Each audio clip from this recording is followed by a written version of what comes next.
Hello, magluluto ako ng Ilocos Bibingka. Ang kailangan ko ay 4 eggs.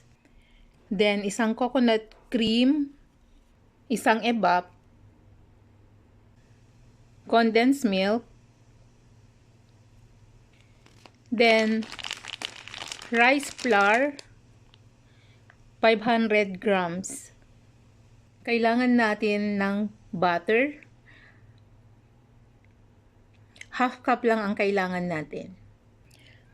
Kailangan ko din ng cheddar cheese. Nilagay ko na yung 4 na egg.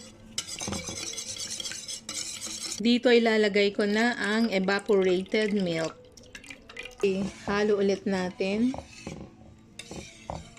Kaya ko ng coconut cream. Mag-iwan tayo ng konti.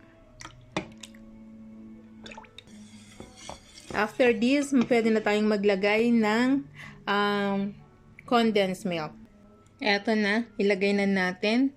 Mag-iwan din tayo ng konti para sa toppings.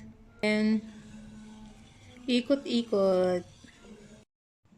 Ngayon dito, maglalagay ako ng half cup ng butter. Ayan, nakalagay na yung cheese.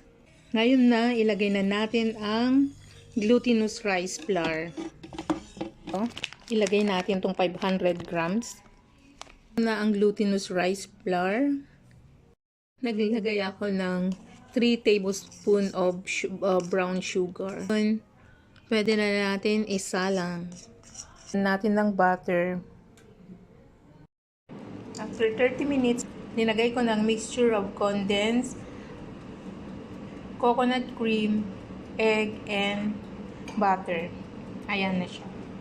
Tapos lalagyan na natin siya ng cheese. Eto na, full of cheese na siya.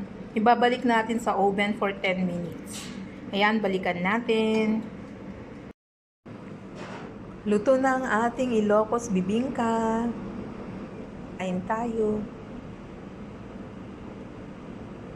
Keep safe, everyone.